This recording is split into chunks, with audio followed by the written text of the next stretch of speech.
Hi, Libby. Glad to see you. I'm going to get started here in just a minute, and it looks like I've got vocals, so I'm about ready to go. All right.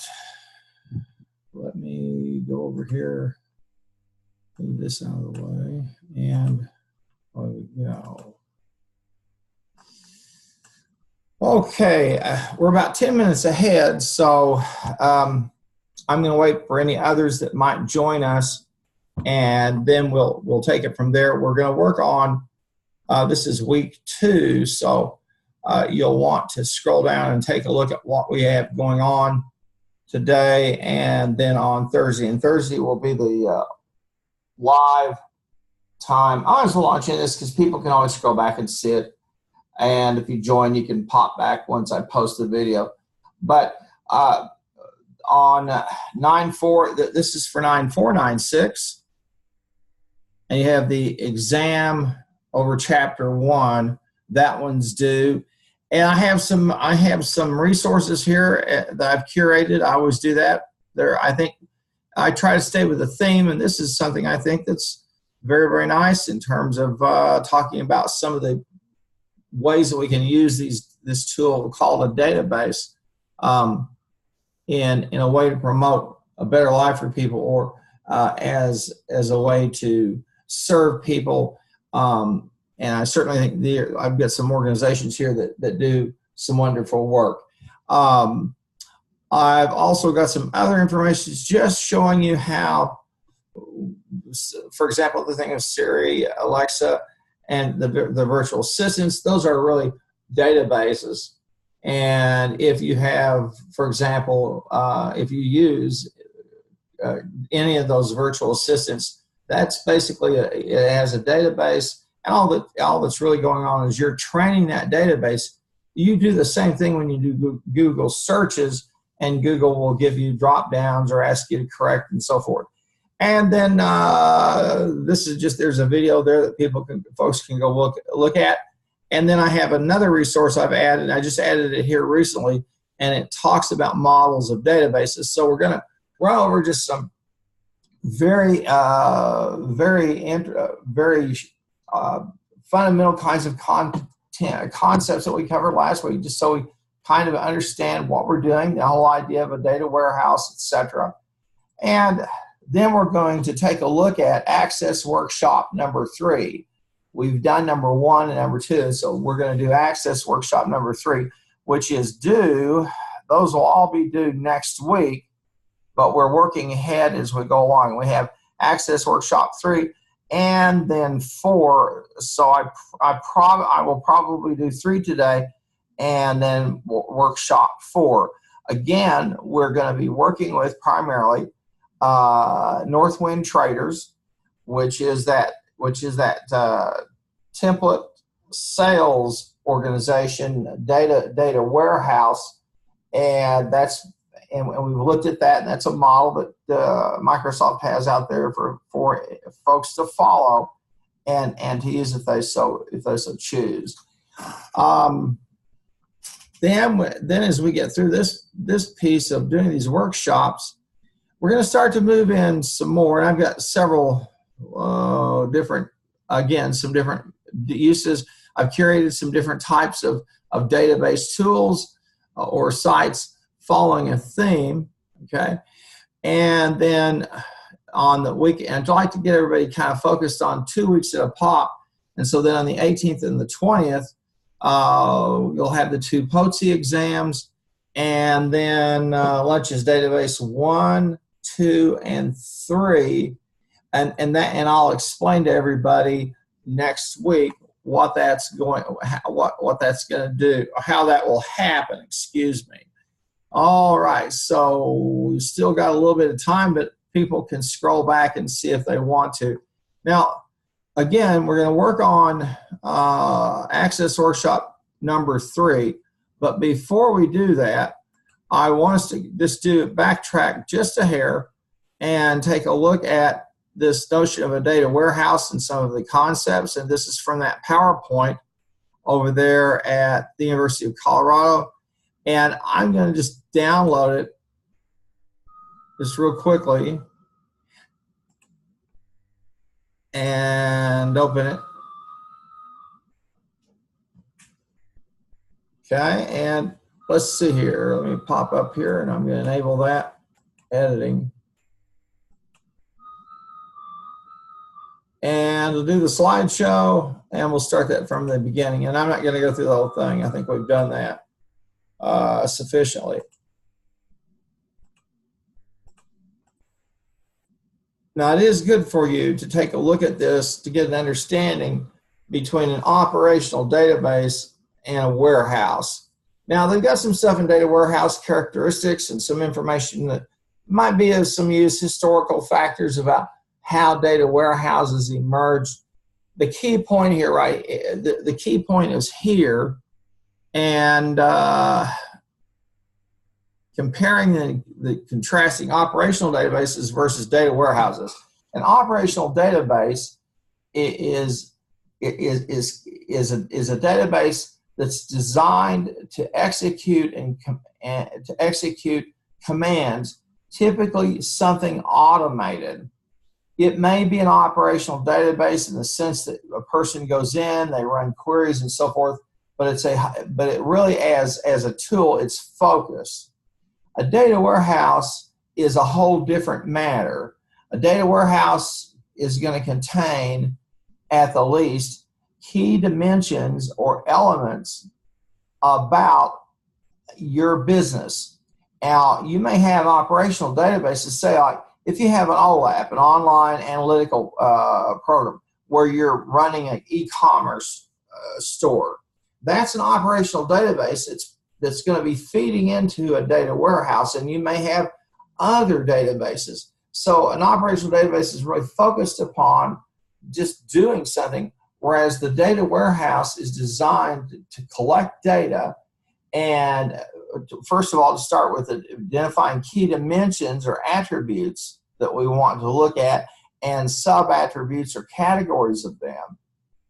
And then feeding that data into a fact table where we then have a collection of unique records that and give us an insights about, they have all the attributional data plus the fact, that is, somebody sold something, somebody bought something, we returned something, somebody visited the website, whatever that event is, measurable and able to be analyzed mathematically and statistically. And so one of the things, again, about information technology and really about computer science, although this is not a course in that, information technology is that typically it says what it means what it says. So when you start to understand this idea of a data warehouse, it changes or should begin to change perspectives about how we do our business, because one of the things that occurs when you construct a data warehouse is you have to begin to link tables, and that means you have to be thinking about the flow of data as well as these key dimensions that are linked into your business, and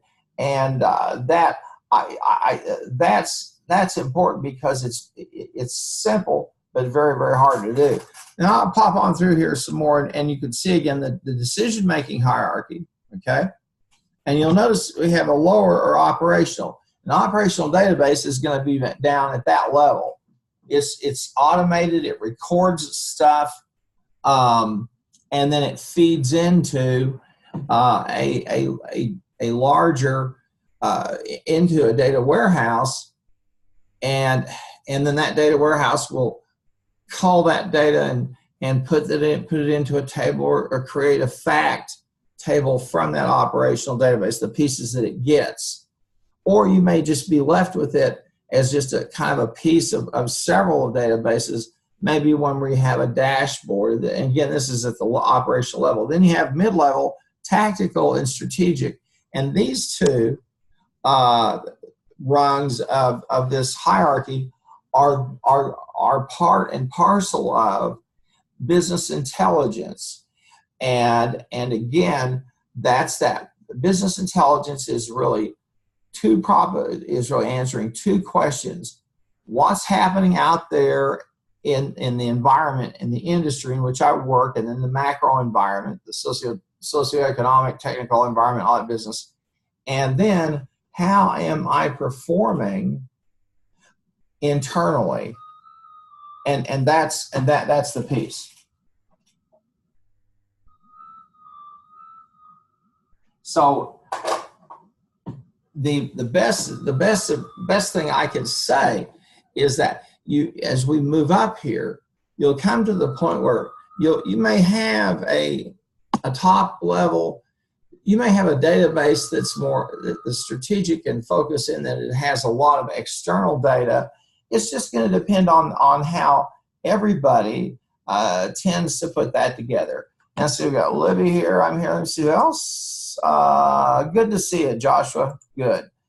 Thanks for being here. Now, again, this is all in a hierarchy, and it shouldn't be lost on you that we talked about before. We talked about what we call the wisdom hierarchy, and that is taking bits and bytes and turning them into taking data and turning that data into information.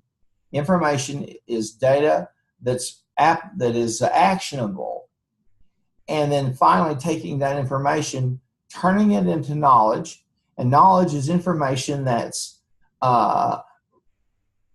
replicable and that's valid.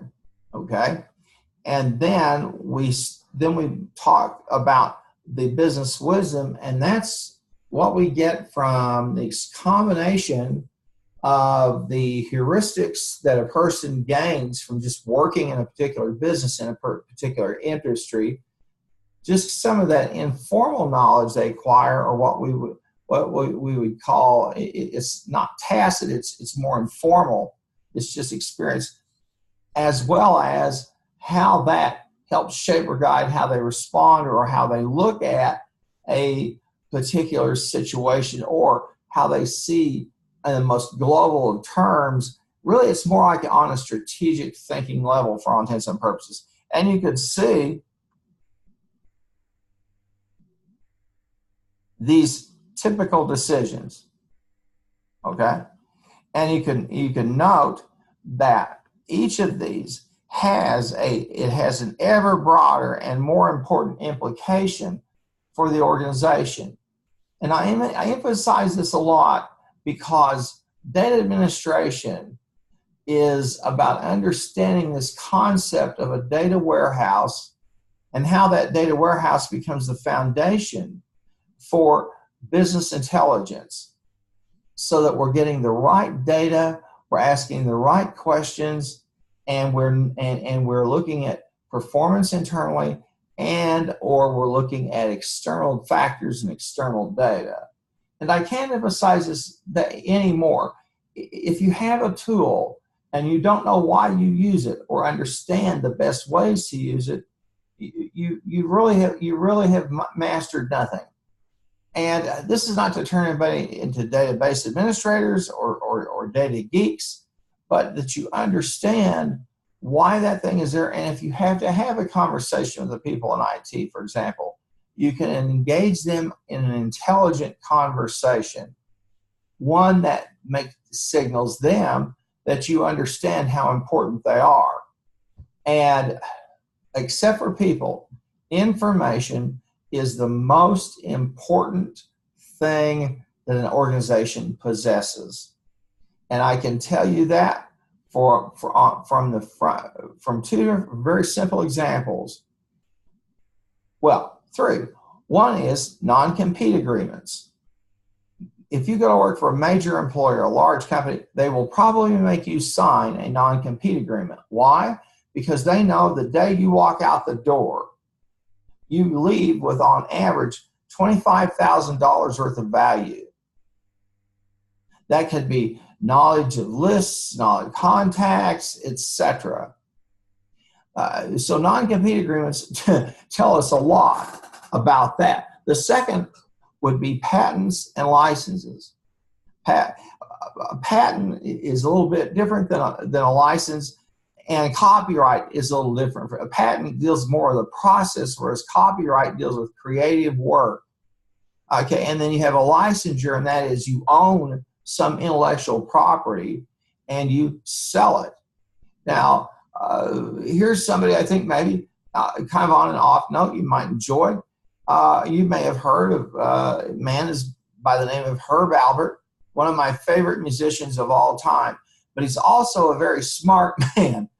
As he started getting popular, he started purchasing his catalog, and then he started a company. It's known as A&M Records. I think they're out there today. I don't know who they handle, but he built a catalog, and that catalog was all of his music. And every time his music is played, he gets paid. Well, he sold his company, I don't know, it's about 10 or 12 years ago. And a company started an office out in East Los Angeles. He sold it for $800 million. So somebody thought there was value. And why? Because you're going to hear his music on every commercial that's played where anybody thinks there's someone in the age group to whom it would relate. It's going to be on elevator music, et cetera, et cetera.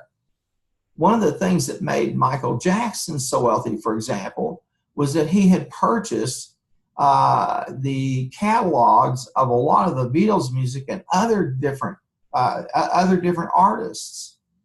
So that licensure is an important thing. So information is an incredible value.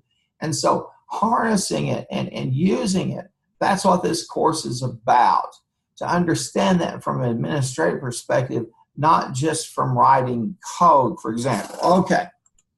Now, they talked about the deployments, and we talked about this some, and the biggest problem typically is the lack of integration. All right, I'm going to pop us out of this and go back here for a moment.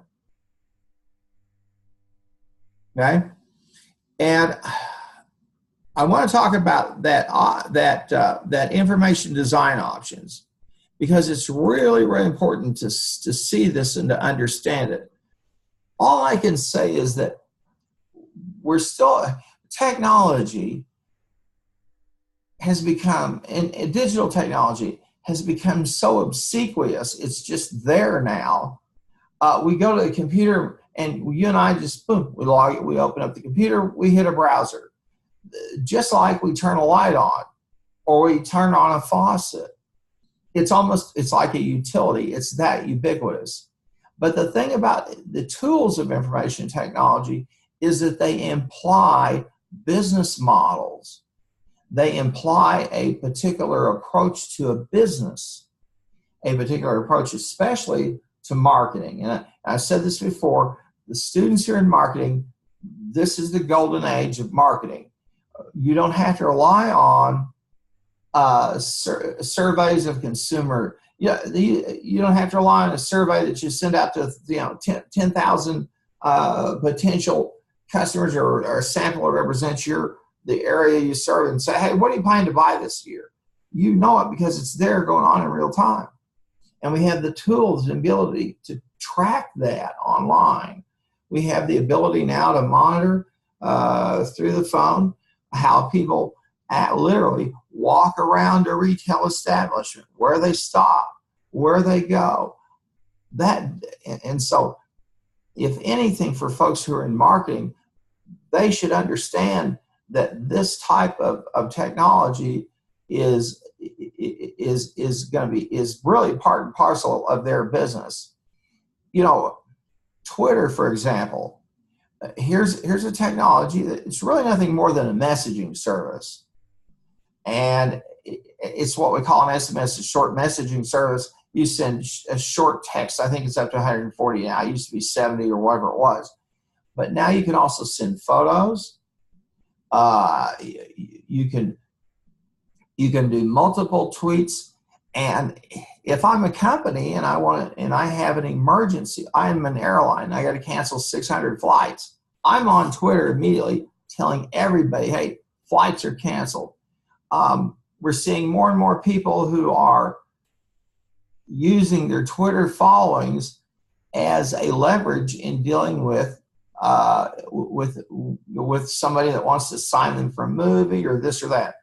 Facebook is out there, and of course, Facebook is especially, and Twitter to somewhat, but Facebook is especially now having to face this issue of what's a fake or real account because of all the stuff with the 2016 election.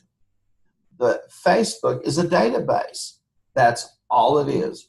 And you and I are the product.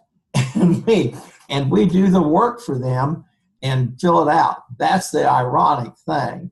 We do it. Your cell phone, same story. You have apps utilize database technology. Well, I want to just again to emphasize that, and it's important, I think, for you, if you're going to be successful in business, you got to understand why. Why would I be doing this? If you don't get that, then the next question is okay, what's your value proposition? Why do people pay you money for what you do? Now, I'll just share with you a little bit of experience back a long time ago. Back when the internet was just emerging, I had a good friend, and he and I started a company, and what we did is we were domain squatters. We found like jcpenney.org, jcpenney.com, jcpenney.net, and we bought those. Any of those we could get our hands on, we bought them because they were up for auction. And then it would be between 3 and 6 months, we'd get an ugly letter from lawyers telling us we've infringed on their name or whatever, and we just send it back and say, hey, we bought this domain. And then they'd change their tune, and then they'd want to buy it from us, and they'd give us an ultimatum: we'll pay you X amount of dollars, or we'll see you in court. Well, my partner and I, we didn't have the money to go to court because we needed these people to go all the way to the Supreme Court. They could do it. So we said, okay, take it. And we did that for a while. And then we ended that business. And then, of course, if you've ever heard of GoDaddy.com, that is a domain aggregator. But he's still using a database technology because he's putting all of those domain names into a database. And then you get your page or whatever you do with them. Okay, now, as we look at this, and I'm going to widen the screen out for just a sec so we can see, you'll notice that we've got some dimensions up here in terms of the type of data: temporal data, geospatial data, topical data, or process data, and then tree or network data. You may have all of them or none of them. You may have all of them or only one of them, excuse me. And if you can find an adroit mix between all of these, you really have something. And again, it's a question of when, where, what, how, and with whom. Pretty simple questions, but we answer them collecting the data. Then you're going to see, as you look down here, what we call an approach. This part of the Y, this right left side Y-axis, and we've got once, sporadically, periodically, and continuously. How often do we collect the data? And then we have, where do we get the data? Suppliers, operatives, users? Where do we get it? Where does it come from?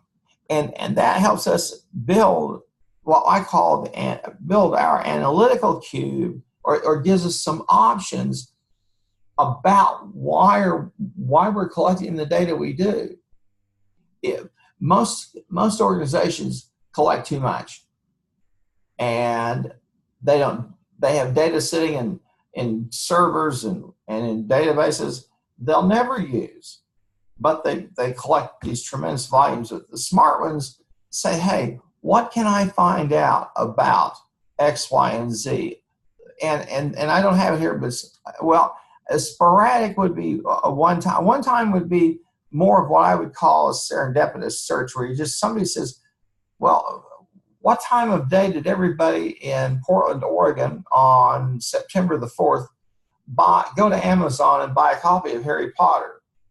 Well, I don't know. Well, you can go, there are the tools to go find that out, or to go read the reviews, all those kinds of things, Yelp recommendations, on and on and on. If you say, this sounds like we're just kind of just being inundated with all this data. Yes, we are. And taking it and culling through it and getting and finding what's going to be, what will be our most useful KPIs, our key performance indicators, is absolutely, totally essential for us to do. So I can't emphasize it enough. If you learn how to use a technology, but you don't know why you use it, you really lost something. And in this course, we're going to use Access, primarily because Access is is really kind of the granddaddy of them all in terms of a commercial database. Now, when you go to work, as I've said before, you're going to encounter several different types of databases. You just will. But I believe if you have your eyes open and your ears open while we go through this course and you're paying attention, you'll understand that they all have the same type of architecture. In other words, my analogy of, we're teaching you how to drive this thing.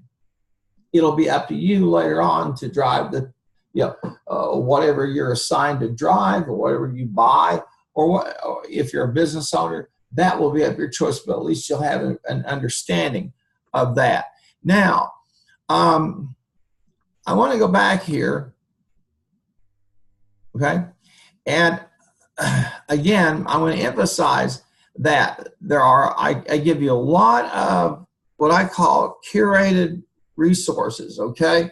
And just to show you some examples of things. And look, if you go visit them, I don't give you extra points, but it's there for you if you should care to go beyond what's in the course. If you should say, okay, I'm curious about this, I want to find out some more and see how this app applies. Databases today, and this must be the word of the day, obsequious. Databases are everywhere. They truly are. And it just amazes me when I start up my vehicle and I've got this infotainment center, and I'm thinking, one of these days, I'm probably going to be able just to start the car, move the seat, all the settings. Right now, you can start it and do temperature, but it'll be a matter of time before you can press a 1 and it'll have your seat in the position it's supposed to be, and all this stuff. Why would automakers do that? It's very simple. Number one, they want to learn driving habits given a particular car. They already have all your demographics. When you did a loan, they have that and how much money you make and all that stuff. And they can tell about how much money you make by what you drive. But then they have all this other data. And they can either follow up with it or they can sell it. In other words, they've kind of become a little collecting point where if anybody wants to know something, you go to them. SiriusXM would be the best case of all. What a marketer's dream to drill down into that thing and see what all it tells you. And certainly in car performance, if you have a newer car, you're going to have a little thing. We have a little thing. It's one that gives us a little bump on the tush if we go a little to the left or right. It'll give me a monitor on whether somebody is behind me or they're too close, and it has a little monitor that will tell me it'll have a little bell that rings if I take my hands off the wheel, and it will show me the speed limit, and it will give me a little ugly red sign if it says you're going faster than the speed limit. All of that stuff is going to be collected and fed to your insurance agent, so you'll be getting insurance based more on your actual behavior than actuarial tables, okay? And so I think it's going to revolutionize car insurance when they get that stuff perfected. And truly, trust me, all the automotive companies and the insurance companies are all looking at this so they can tell if at 2 o'clock in the morning you climbed in the car and your reflexes just weren't so hot. That's probably a sign that you'll probably get a letter from them, and they'll say, we just noticed, blah, blah, blah, blah, blah. We've changed healthcare providers at the university, and I can tell you that first of all, they have virtual doctors, which I think is just off the top. And I've used it a couple of times. It's not bad. But the thing that really gets me, that's interesting, is that they know every prescription I get, okay, that I use, and I get a letter every month and an email that says, we notice you take so-and-so, here's some health tips, or, here's a cheaper version of that, or, and what are they doing? They're nudging my behavior along, okay? And it won't be long till they'll be telling me, you got to lose 10 pounds, you get your blood pressure down, or we may have to up your rates significantly. It's just a matter of time. We're there already, okay? Pre-existing condition stuff is just nasty, and it has such political connotations now. These insurance companies run like the wind. But the real-time data they can get, they use it to coach your behavior and so forth. I've even had, from that insurer, they've called me at home and said, we see that you had an appointment with Dr. So-and-so. That's my 6 month. Well, can he release that to us, and then can we call you back and visit with you? So I have my own personal health care consultant. Now, some people, my wife is one of those, she gets very offended by that. Other people do. I kind of take it in stride because I understand that we're coming to a point where I'm going to have a premium tailored completely to me, not to an actuarial table, not to a crowd, but to me. And that's one of the ways that insurance companies are going to try to control their costs. Well, that being said, we're going to talk some about Northwind Traders, okay, and that database. And before we do that, I'm going to walk down. Last week we had looked at a theme, and here's kind of this dealing with mines and unexploded bombs, all of these types of things that are, I think, of great use to us. Well, I try to stick with a theme, okay. And well, this is this week. Last week I just showed you one of them about the interactive map of American gun violence. The New York Times technology section has two, I think, really interesting articles over in their text section. Now, let me stop for a moment and say this. I understand that there are many people who have a knee-jerk reaction when they hear the New York Times and say, oh, it's a bunch of liberal newspapers.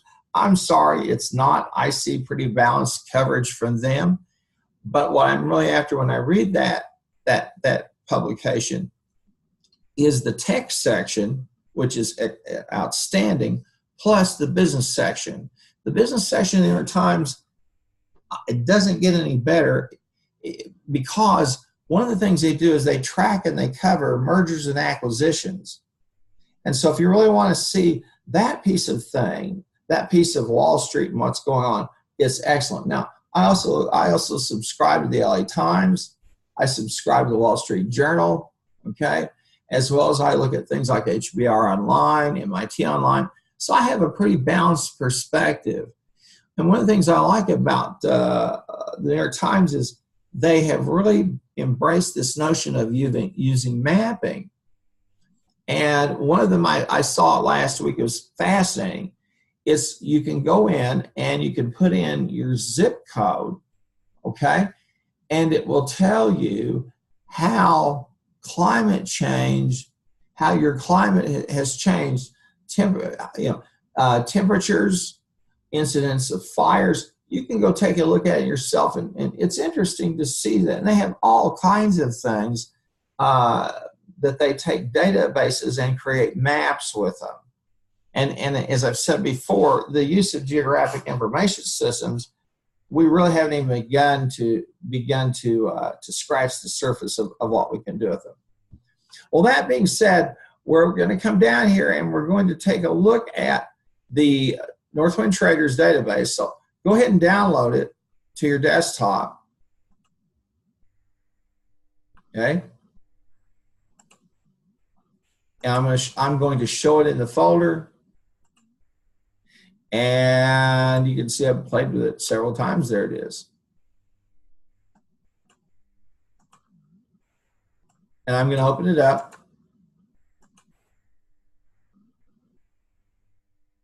And you will we're going to snatch a file out of here. Okay. And we're just going to log back in and we're going to take a look at this. Now, as usual, this has a landing page. And this is really a dashboard for all intents and purposes. It's not as pretty as a lot of those you'll see with products like SAP and SAS and Crystal Reports, things of that nature, okay? But it's pretty much the same. And it says, I want to know, what are my active orders, okay? Then in inventory, if I don't have stuff, I'm going to sell it. And then quick links, some other things, and I would dare say that if you're in the if you're a sales organization like this is, and maybe you have an affiliation with Amazon now, that you also track your package. If you buy stuff from Amazon, you're like me. My wife and I love to. We track the package. We love to see where it's gone. It's an interesting thing to man to see. It's in Cincinnati. It's in Dallas. They're flying Oklahoma. Again, it's there for what? To keep me engaged as a customer. And then I'll get an email from Amazon. You probably have too. They'll say, tell us about your experience with the product. This has been what handling. What was your experience like dealing with the package? Was it packaged well? Was the stuff broken? Whatever. And then a couple of months or so later, I'll get one of these. Would you tell us about your purchase? Were you pleased? And all that stuff. That is gold for them. Absolute total gold. And that's why they're so successful, is that they understand that we live in an age of people want instant gratification or one way or the other. And I can tell you that now at my house, and I know about yours, at Christmas time, I do the right thing. I put in NORAD's Santa tracker using Google Earth, so I know where Santa's at every minute as it all starts. And I'm making fun, but it's what a fun thing. But you really see how they've taken that, and every year it just gets a little better. Again, tracking data, that's another one of those things. Well, let's look at this, and we're gonna, and this will let us jump to wherever we want to do, and we got our quick links. So you'll notice we've got reports. You're going to notice two things in here. One, what kind of activity is going on? Activity. What's happening now? What's happened in the past? Well, what did we sell last month, 2 months, etc. And then we begin to look at inventory, okay? And do we need to reorder? Then we start to look at some of these more are like, we look at customers. This is a dimension. Some of the orders, the suppliers, that's a dimension, employees, shippers.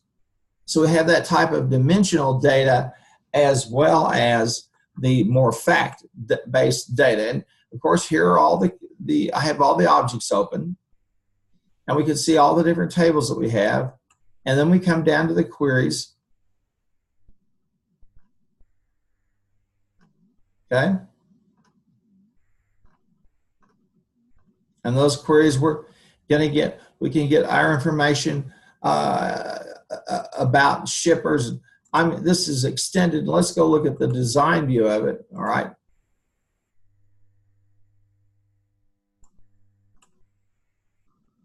And here's the design view. There's nothing new here for you that we worked with at this level at the design view in 1123. All right. And here we want to get their last name, their first name, and it uses a convention in there called the IIF, and that's a search function feature in Access, which we'll see as we start to dilly around a little bit with code. And you're going to find after about the second or third session that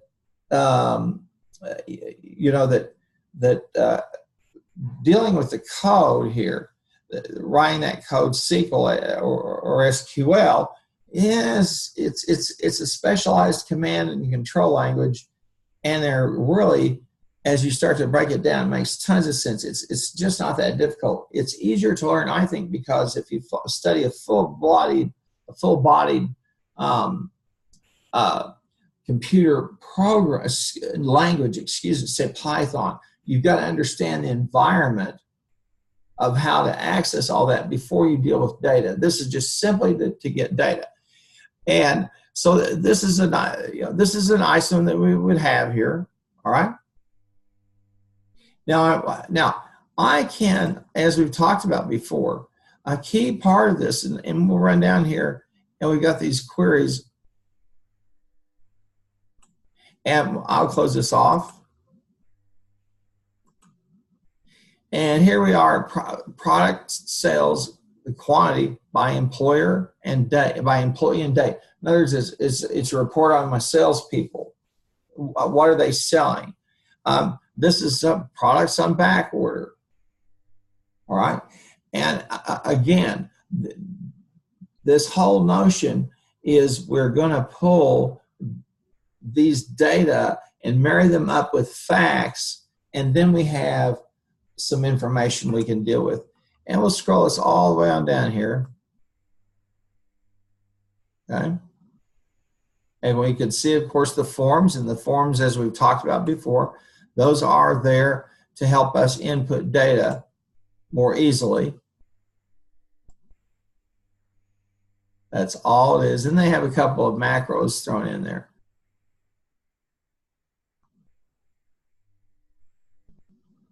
All right. And we're going to work with the fact sales table. And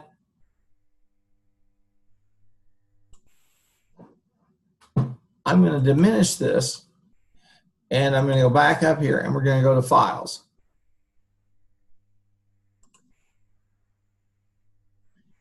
And I don't think I have that many, so I'm going to look for that Access Workshop 3. And we're going to have it down here. And I could have searched for it, but I thought, no, there's Data Warehouse Access Workshop 1. And then we covered 2. There's the fact sales table, okay? And we're going to scroll down here, and here we are, Geographic Sales Access Workshop number 3. And in this one, we're going to download this XLS file, which we import, which is an export from the database. And why do we do it? Well, because we can work with the data a lot easier. I'm going to throw this up in the folder, and this is what you'll want to upload for Access Workshop 3, okay? And I'll just toss this out on the deck. And you'll want to put it on your desktop, okay? And I would rename it and then open it. And I'm going to do this just to show you. I'm going to call this Access Workshop number 3, Armin. All right. That way, you don't load up a system file that's kind of a limbo thing I can't open with, but that one that you've saved to a native environment, i.e. your desktop. And I'm going to open this Excel file up. Now, I'll make sure I save it and put it on my desktop.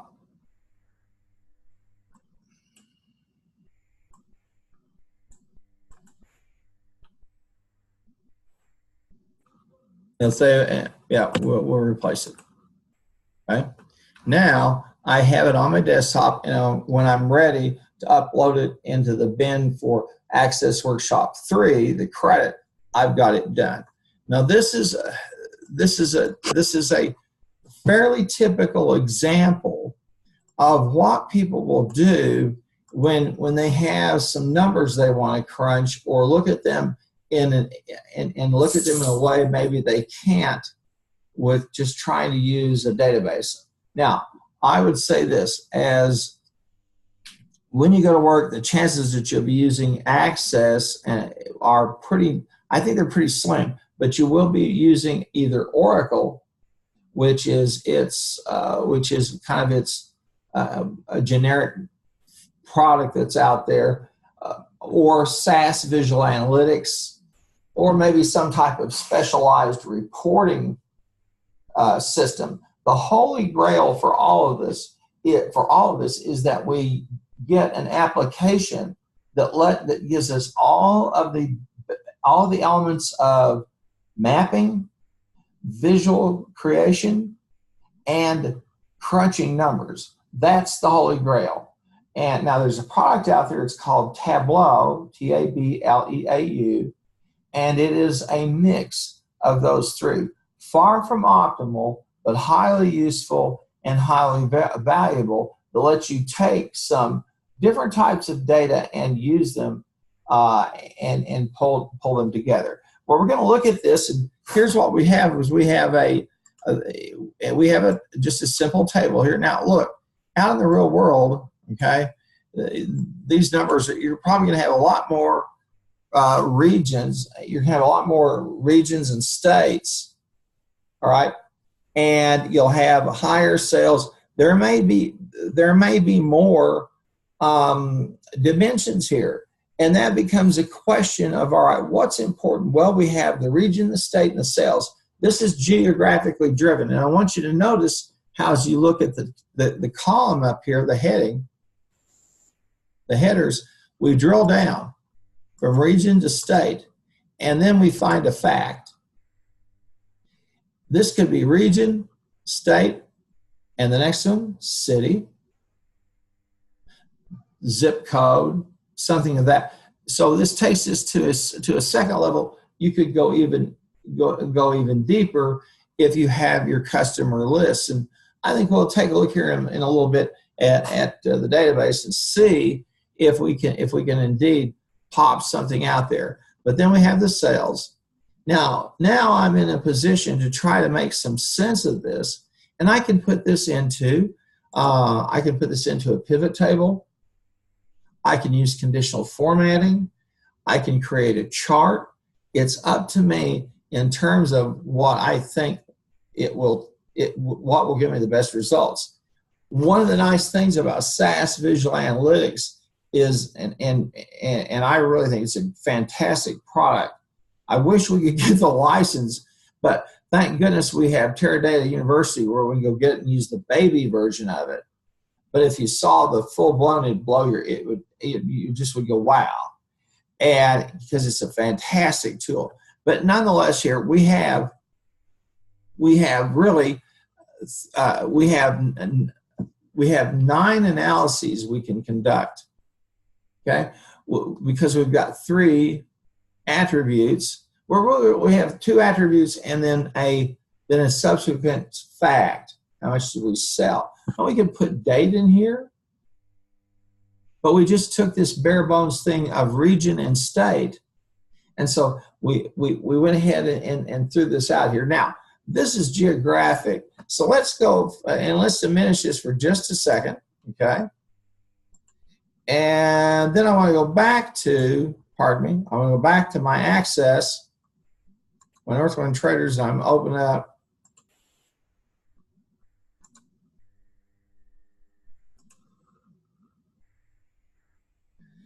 All right, I know what I did. Forget this. Boom. Here's my file. It's locked down. All right. Sorry about that. Now, let me see if I haven't heard the bell ring, so I don't know if it's just the 3 of us. All right, faithful remnant. Okay. Now, I know that I have a table that shows me the customer list. I'm more interested, in sales.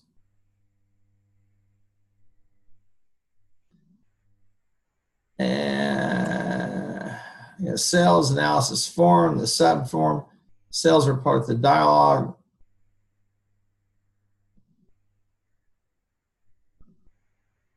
So I wanted to look at the reports if I've got something down here. I may have to finagle with this just a little bit. Let's click on sales analysis and let's open that up. Oh, good. Okay. All right. Now I've got some geographic data in here, and I have the state, okay, within, and then we've got the products, etc. So that would give us some information. Now, what I want to do is I want to go up here and I want to find my customer details. And you say, why would I do that? So that's customer. So I can find out if I have a full address on these folks. Because if I do, I can put them into a mapping tool. This is interesting. Okay, and I can put them in one of these little use one of these little mapping applications. So I'm going to do that, and I'm going to write down here for a second because I want to use the customer's extended table, and we're going to do a quick query, and then your customers extended, okay, and I want the address, I want the city, I want the state, but I don't have a zip code. So I'm going to have to make do with that. I've got some dummy data there. And then I've got the contact name.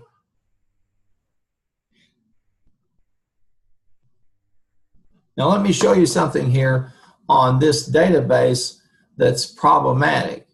We have a contact name, and then we have a file as name. Now both of these are a nightmare waiting to happen because I can't alphabetize them.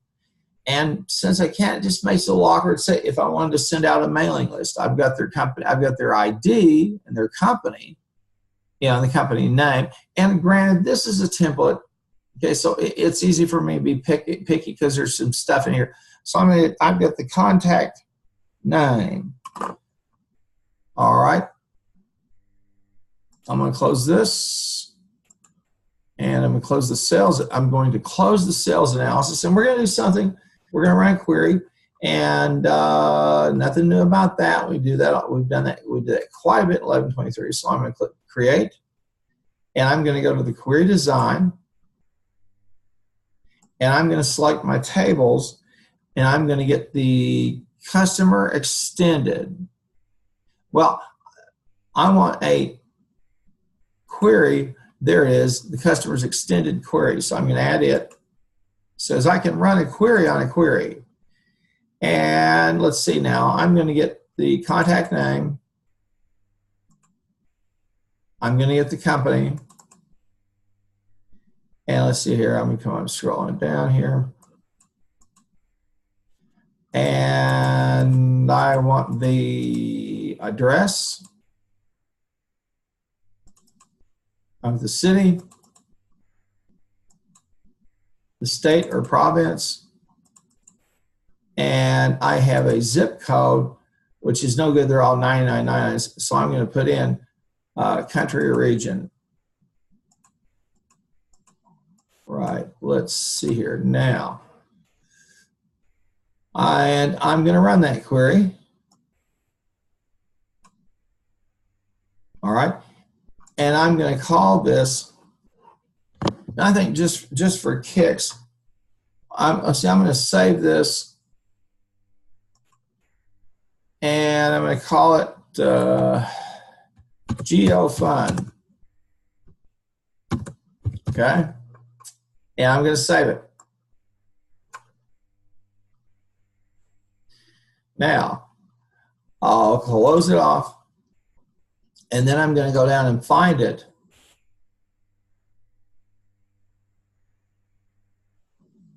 Find the, I'm in the table, so I need to go down here.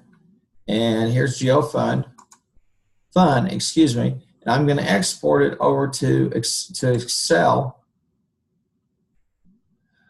And I'm just going to send it over there to an Excel workbook, and it won't have the formatting and the layout. I'll click OK.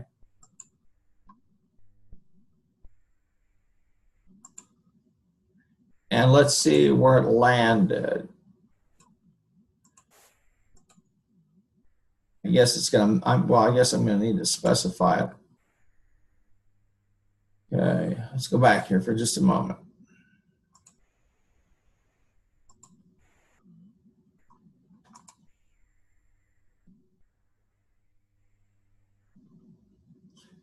And let's see, I'm going to export it to Excel. And okay, and I'll put my, okay. And let's see, I want to change where I'm going to specify that, and I'm going to put it on my desktop.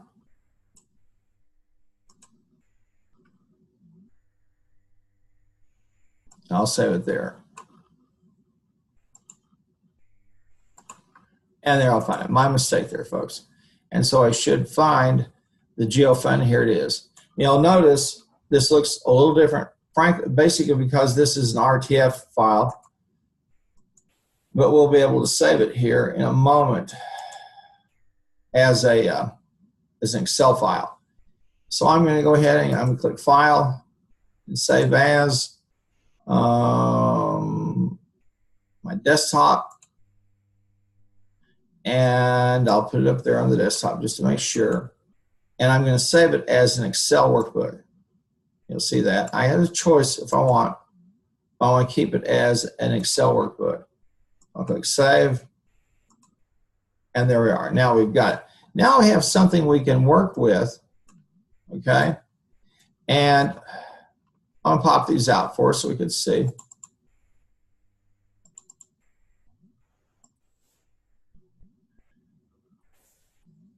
Okay? And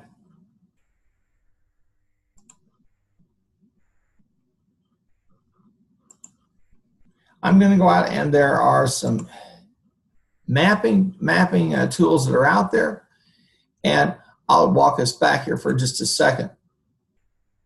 Let's go over here and look at the modules now. Okay.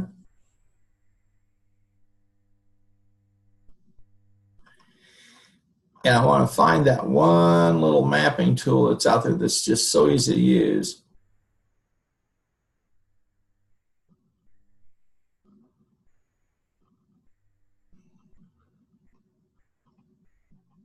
And I'll get there in just a second. Well, I think let's just do this. I think it's called Easy Map.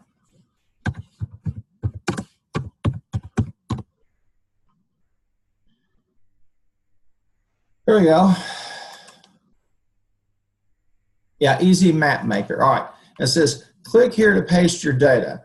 Okay. I'm going to diminish this for a moment. And I'm going to get all of the data. Okay. And I'm going to copy all of this.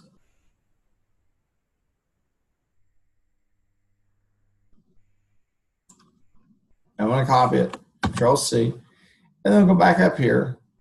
And according to these people, if I click here to paste my data, and it will make a map.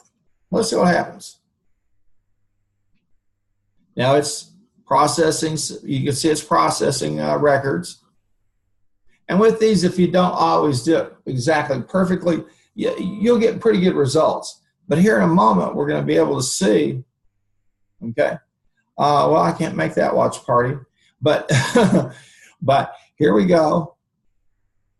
And it'll pop up a nice little map for us. So if I want to see where everybody's at, I've done now. This is really nothing more than a report system using a database. And here are my customers. Now this is free stuff. And I can click on here and find that customer and go from there.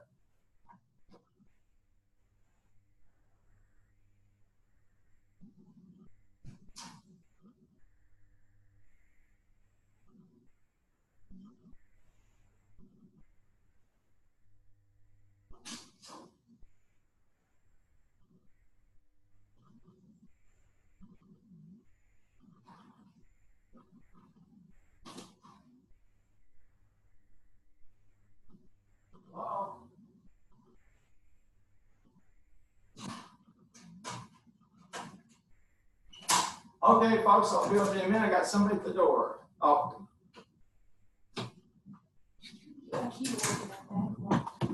Okay. All right, we're back here. As you can see, now I can see some visual patterns in terms of who these companies are. And I'll click on this, and I'll get the full set of data if you want to pan it up, excuse me, or if I want to copy the description on the desk clipboard, I can do it. So this is a freebie, but it's not bad. So if I really wanted to get a view of my a picture of what my customers, where they're at, I start to see some things, and now I can see some issues around, okay, the distribution of my customers, where are they? Do I have any outliers that will be difficult to get stuff to? And obviously, here's one, Hawaii. But you've got clusters, and they're clustered primarily on the East Coast, on the West Coast, and kind of the mountain region. So you've got them scattered all over. But if you were going to start to say, okay, how do I, if I have a supply chain issue, well, this starts to tell me where they're at. Well, this is why I've said before, if we use this tool properly and we get a conversion of these data, we're much, much better off. There are some other tools out there that are quite good. Now, I'm gonna take one of these, and I'm gonna go back to the geographic fund, GeoFund, and I didn't get a zip code. But for a moment, let's do this. We're gonna go over to Esri Tapestry, and you'll see me do this a few times. I'm gonna search for Esri. ESRI, and there's the Esri Tapestry, and they have some free tools out there that you can use. And here's zip code lookup, okay? And they ask you to put in a zip code, okay? And away you go. Now, I'm going to do the zip. They give you some success stories or advertising about who they are, etc. And I'm going to do a zip lookup.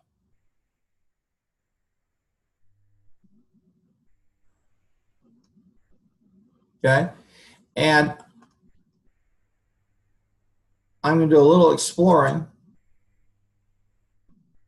Now, I don't have a zip code. So what I'm going to do is this. Now I have to use another database.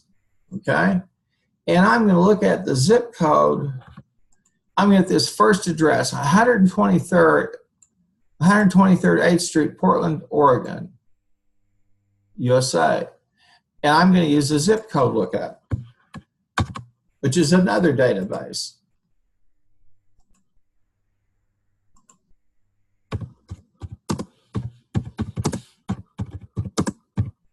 All right. Now,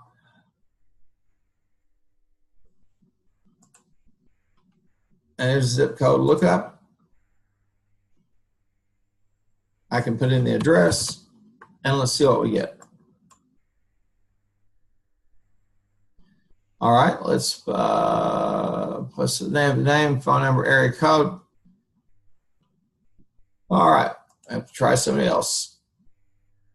But I think what you're getting at is I can use the zip codes here. And I'm just gonna do Portland, Oregon. This is going to tell me these probably are addresses that don't exist.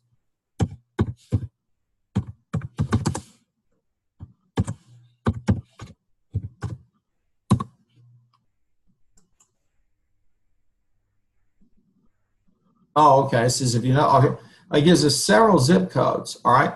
So we've got Portland. How they give me Portland Street. So it says if you know the address, not the zip code, click here. Let's do that. And we'll put that address in, and then we'll submit it. Okay. And they told us it parsed it out, and we don't have it. But let's just get a list of Oregon zip codes. I'm just kind of winging this, so, but you'll start to say, okay, Oregon, and we want their zip codes. We got their time zones. You're going to give us the zip codes over here at the wiki. Probably not.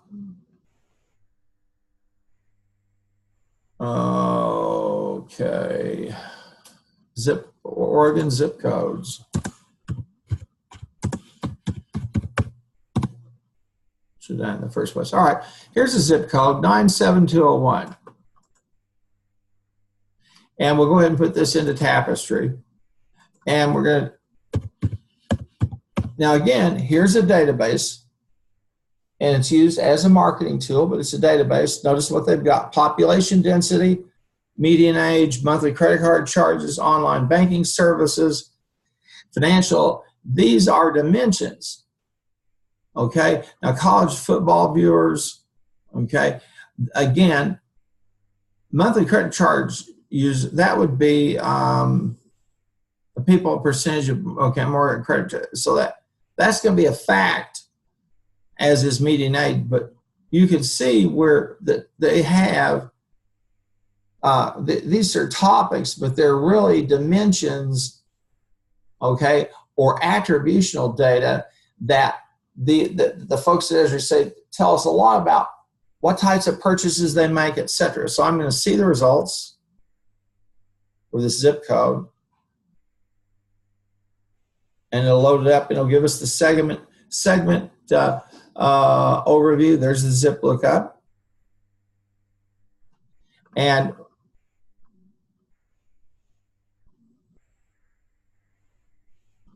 you can see they give us some different terms. These are what you would call a lifestyle or market segment.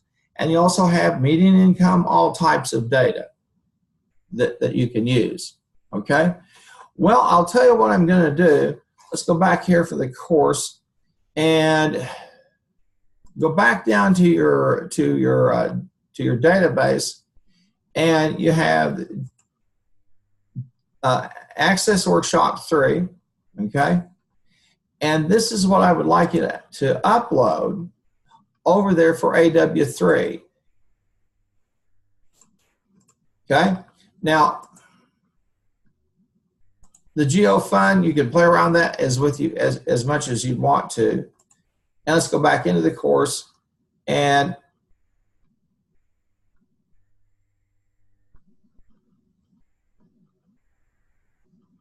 so you'll see here, this is due September 13th. So if you've had a class with me, I work ahead for a very simple reason. I like to give you some slack time at the end of the semester to work on your final and major projects. So Access Workshop number 3, you should upload that file that we worked with today, and then you'll have the work, and you'll have done that workshop credit. All right? Now we'll have Access Workshop number 4. We'll look at it on Thursday when we have class. Now, just as a logistical side piece, I have put in a help desk request to see if we can get the room set up so that we can project to the screen. You were there with me last week. It was very frustrating, and I apologize. But if they don't, our fallback is you go into Canvas, and well, you just simply dial into my screencast invitation, and you can see me as I go along right from your desktop. And then you can hear me if you're there. If you're not out in screencast line, you can hear me there. Okay? Well, folks, I'm going to stop. Is there anybody that has any questions?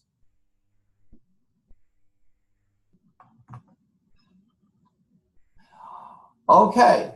Now, if it should occur to you that you do, or for those of you who are going to look at this in an on-demand basis, if you have a question, let me know what, the hour and the minute that we're at in the video that you had a question. So that would be the hour, the minute, second, and I can look at it, and I can try to answer your question. Don't forget, you can make transcripts of these recordings so you can read them faster than I can sit here and do them. But you do need to see them, and everybody who's listening in, all those who are here today, remember, I take attendance by seeing if you logged in and then you did indeed go view this screencast. Okay, so it's to your advantage to do that. So I can go ahead and count people as participating and having taken part. All right, folks, thank you so much. And we started about 10 or 15 minutes early, so that'll be a wrap. Have a good one, and I will see everybody at class on Thursday.